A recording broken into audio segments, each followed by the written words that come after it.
This is Health Yeah, your weekly update on what's going on in the health, wellness, and medical world with Monica Robbins. Hey everyone, thanks so much for checking out Health Yeah, your prescription for clear and concise medical health and wellness info. Please subscribe wherever you get your podcasts so you can get a weekly dose of some really timely health topics. I'm Monica Robbins. There has been a lot of concern among pregnant women on whether or not to get the COVID vaccine. Studies are ongoing, but joining me to talk about it are two Cleveland Clinic doctors. Dr. Tosin Goje is an OBGYN and an infectious disease specialist. And Dr. Carli Lehr is a pulmonologist specializing in lung transplantation. And Dr. Lehr, you're also a new mom. When did you have a baby? I just had my first baby at the end of February. So you're still home on maternity leave, I would take it. I am. And so how's mom life going? It's good. It takes a little bit of getting used to, but I think we're finally getting in the swing of things. So I'm interested in the fact you made a big decision while you were pregnant relating to whether or not you should get the COVID vaccine. What did you decide and why? I received my first dose of the COVID vaccine when I was 32 weeks pregnant. And this was right around the time when many of the healthcare workers at Cleveland Clinic were getting vaccinated. The first rollout of the vaccines happened in mid to late December, and I received it, I think, the last week in December. So at that time, there really wasn't a lot of data looking at pregnant women getting the vaccine. So I had a big talk with Dr. Goje, who is my OB-GYN during my pregnancy, and other specialists throughout the Cleveland Clinic to kind of ask people's opinion, because at that time we really didn't have a lot of data to go. So Dr. Goje, what was your opinion? What did you suggest? My recommendation was for my pregnant patients who are exposed to COVID infection to get the vaccine. Are pregnant women at higher risk for COVID? Yes. The CDC has some data that shows that pregnant patients who are symptomatic with the COVID infection were more likely to be hospitalized, more likely to be transferred to the ICU, and more likely to need some respiratory support, whether it's ECMO or to be intubated and ventilated. So, Dr. Lehr, because you're a healthcare worker, you are typically at higher risk. Is that why you chose to get it? Absolutely. For me, it was a decision I spent a lot of time thinking about, because I was at higher risk being a healthcare worker, but then I had the compounded risk of being pregnant. And at that time, I was nearing my third trimester, which is, a time where it's also a little bit more dangerous. So you decided to get it. You asked for information from your doctor. What is your advice to other pregnant women, though, who may not be at higher risk? I think that the most important advice that I've given other pregnant women, and that I would give to the women who are pregnant currently, is to just have a very open conversation with their doctor, because everyone's risk is a little bit different depending on what their exposures are, what their medical history is, and to not just think that because you're pregnant, you're not eligible for the vaccine. We know that the CDC says the vaccine should be offered to pregnant women. We know studies are ongoing right now, and the World Health Organization says those in high risk should be vaccinated, meaning healthcare workers. But Dr. Goje, what about all those other women who may be having second thoughts about this or may not be sure this is the right thing for them? What do you tell them when research is we're still waiting for additional data to come in? Excellent. I mean, there are two things to really look at. The first is pregnancy is a high risk condition. Pregnancy is a high risk condition. There is a lot of interplay between the immune system and the body to accommodate the growing fetus. So pregnancy actually downgrades or downregulates our immune system. So pregnancy is a high risk. The other thing that we have to talk about with the patient is, what is your exposure? I mean, some people are not healthcare workers or frontline workers. but they are still at high risk with exposure based on their community. What is the prevalence of the infection in your community and the type of job you do? So you have to look at all those things and then look at the benefit versus the side effects or the risk. The other thing you should also note is a patient who is diabetic, hypertensive, has cardiopulmonary disease in addition to pregnancy, though the prevalence may be low in their community, is at high risk if she comes in contact with SARS-CoV-2. So that was my next question, was what about those with pre-existing conditions prior to, or those who develop diabetes during pregnancy? Yes, those who have prior existing conditions, obesity, which is, we forgot to mention, being obese, diabetic, whether it's a pre-existing condition or diabetes in pregnancy, hypertensive, moderate to severe asthmatic patients, patients with cardiopulmonary disease. Remember, patients that might be immunosuppressed even prior to pregnancy.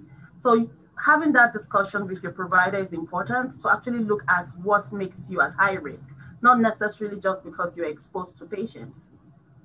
So, Dr. Lehr, did you have your baby tested for antibodies? I did not have my baby tested for antibodies. It was not part of the kind of regular baby screening, in the hospital that I was in. I did, one of the things that you can do, particularly as a pregnant woman, is when you get your vaccine, you can register with the CDC. There's an application and a website called vSafe. And as part of that registration, they gather data on the pregnant mom and then also the baby up until 3 months after they're born. So that helps the CDC gather some more information about what happens to the baby as well. Were you nervous at all? I think for me, the thing I was most nervous about was contracting COVID. I think like everybody has been throughout this last year. My husband and I are both physicians, and I think our biggest worry was that something that we would encounter doing our jobs would put our baby at risk. And so for me, getting the vaccine was actually, it felt like a breath of fresh air, because I felt like it was the first thing I could do to really protect my baby. Dr. Goje, what is your advice to women who may decide they don't want to get vaccinated while pregnant, but perhaps get vaccinated afterward? Because now we're looking at studies of whether or not antibodies can be transferred through breast milk as well. My advice is, first of all, for them to have a discussion with their provider. The other thing is, although, as you talked about, this ongoing studies, there is a published study that looked at women that contracted COVID in pregnancy and looked at the transfer of IgG from the mother to the baby. And that also gave us an idea that mothers who contracted COVID infection in pregnancy, their babies had some IgG transferred to them. And the higher the IgG the mother, it correlated with the level of IgG in the newborn. So that, I think, is a premise for the new ongoing study. And those are things we should discuss with our patients. That's also another issue, though, is we don't know how long those antibodies will last in the infant. Correct. And how protective they are. But the COVID-19 infection is a novel disease. We learn every day. And I think every step and everything we have, every tool we have to prevent COVID infection in the mother and newborn is welcomed. Does it concern either of you that there is just so much misinformation out there?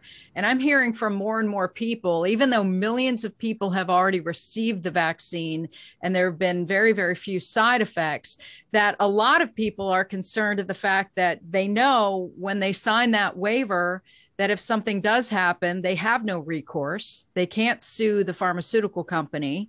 And there's a concern for a lot of people that this is still an experimental vaccine.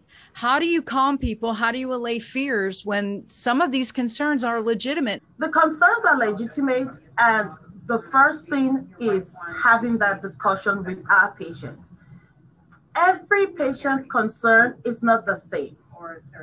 You need to know the angle from which this patient is coming. Is it from the COVID infection itself? Is it from the vaccine? Is it from the fact that they don't know the long-term consequences or how protective it is?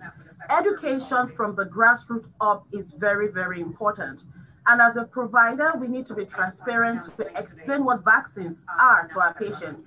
I told a patient once, I said, we give the flu vaccine in pregnancy, we give the Tdap in pregnancy, but because these were not developed in our adult years, people have never really raised the question of how do we make the Tdap? How do we develop the flu vaccine? So those questions are legitimate, and it makes my job as a women's health provider even more interesting. What we know about vaccination in pregnancy in general, I think we should always also have that baseline of what we know about vaccination in pregnancy. We've been vaccinating pregnant patients for some years now. What do we know about it? And the third point is this: vaccines are not all the same. It's important a pregnant patient knows the difference between a killed vaccine, an inactivated vaccine, a live vaccine, because I think one of the things that raises concern is there's a blanket statement about vaccine, and differentiating the types, I think, helps a lot of the patients understand why this is safe, despite the limited data. So why do they want to know more about the COVID vaccine? What type of vaccine is it? How do you explain it? So the first two vaccines were mRNA vaccines. They were messenger RNA vaccines. And I think these are the first set of mRNA vaccines that our patients are getting. So you have to explain two things. People hear RNA, DNA. For most women, it's the same thing, it's an NA. So you need to explain that these vaccines do not go to your DNA, which was one of the things, misinformations that was out there. Oh, it's going to change my DNA. It's going to change who I am. It's going to change the DNA of my unborn baby. So you have to separate DNA from RNA. This is an RNA virus, an RNA vector, and it's also a messenger, because pregnant patients don't want anything new incorporated into their baby's gene. This is not incorporated into the baby's gene. This is not affecting the baby's genetic makeup. This is a messenger that tells your body what to do. And when your body does it, produces that spike protein, your body now realizes that this spike protein is still strange to me. And then you develop antibodies. It's important they know the steps. We should not think our patients can't understand. They understand if we try to distinguish what the vaccines do to their bodies. For me, I think, anytime you go through a treatment or you get a medication in pregnancy, you have to kind of weigh what's known and what's unknown. And many of the things we take for granted in pregnancy, taking a Tylenol or taking a pill for heartburn, we look at the studies of those, and those are all kind of graded at different risk levels. And so that's one of the things that I've told people about is kind of, in pregnancy, there's not a lot of things studied because, pregnant women and unborn babies are kind of an at-risk population, right? So people don't do studies on them the way they do on healthy consenting adults. And so I think that trying to get people to understand why pregnant women maybe not in these kind of studied populations to begin with helps kind of forge that relationship when you're talking to people who don't understand why there's no data. And so for me, I try to do, just like Dr. Goje said, is kind of understand where that misinformation is coming from and then trying to bridge the gaps. And sometimes that's just explaining something else that's similar in pregnancy that we have similar amounts of data to, but we kind of take for granted. Final thoughts, ladies. Dr. Goje, what's the final thought you would like people to leave this podcast with?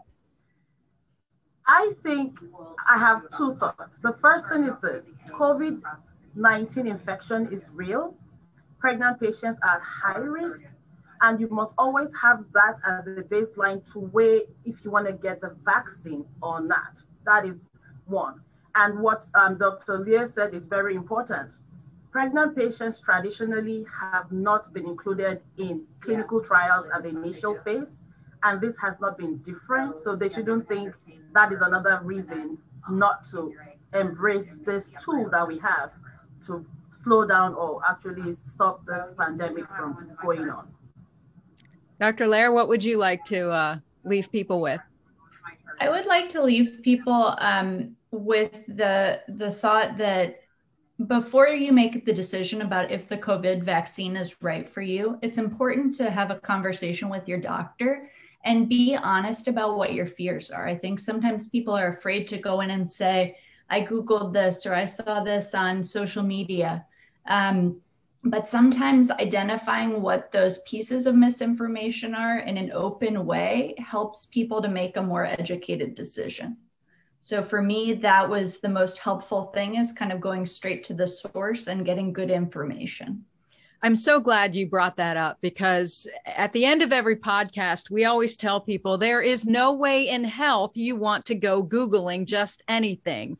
So what websites would you recommend? Dr. Goje, I'll start with you. If people want validated, credible information, where should they go? They should always go to the CDC. The CDC always has updated information. And from the CDC, you can also go to ACOG, the American College of Obstetricians and Gynecologists. They also always update, and you can check the health essentials from the Cleveland Clinic. We also have some updated information about COVID vaccine, COVID infection, and the COVID pandemic in pregnancy. Dr. Lehr, any additional websites you would recommend? Those are the ones I went to as well. For women who are at higher risk, the only other society I would recommend is the Society for Maternal Fetal Medicine. They have great information as well, and may be pertinent for some people who may have pre-existing conditions or a high-risk pregnancy. Great advice from both of you. Thank you so much. I hope all of you guys will follow me at Monica Robbins on Twitter and Instagram, and my Facebook page, Monica Robbins WKYC, to learn about upcoming podcasts and health news. And of course, stay up to date with WKYC.com, WKYC social and YouTube channels as well. Stay well, everyone. Thank you so much, and have a healthy week. Thanks for listening to Health Yeah with Monica Robbins from WKYC Studios. Subscribe now so you never miss an update, and find more on everything you heard here on WKYC.com and on the WKYC app.